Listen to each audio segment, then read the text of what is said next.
हेर्नु होला गाइस, हामीहरूको यतातिर चाहिँ घाम लागेका।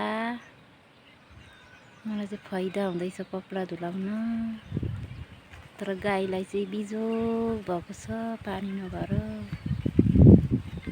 तर हावा चलेको हेर्नु मजा छ यहाँ पस्नु चाहिँ। कहीँ गयो भने निद्रा लाग्दैन यहाँ पस्ने बानी भएर।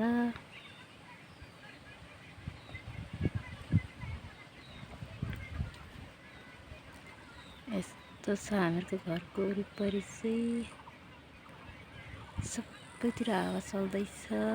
म चाहिँ शीतलमा बसिरहेछु बाख्रा खोलिदिएर भर्खर। यस्तो छ हामीहरूको घरको वरिपरि चाहिँ। अब सर्ने बेला भएर सबै कपडा धुलाएर लानलाई माथि पनि भ्याउँदिनँ। माथि गएपछि त बारीमा सब्जीहरू रोप्नु छ।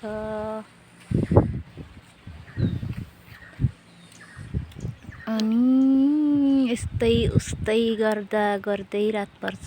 माथि गएपछि त यहाँ चाहिँ खोलो ठुलो छ। अनि त्यहाँदेखि यिनीहरू कपडा धुलाउँदै राख्दैछु।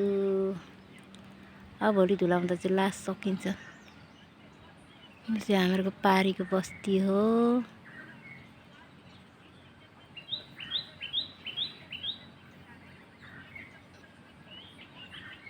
अब म अलिक पछिबाट चाहिँ मजाले एडिट गरेर हाल्छु। अहिले चाहिँ पङहाङ हाप पनि भनेर जस्तै, पङतौ तौ पनि भने जस्तै अब अलिक पछि गरेर चाहिँ म एडिट गर्छु।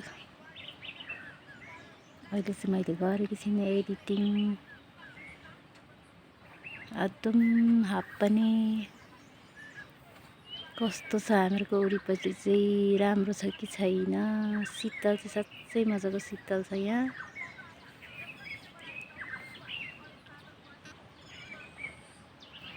लाइक, सब्सक्राइब, सेयर गर्न चाहिँ नभुल्नु होला।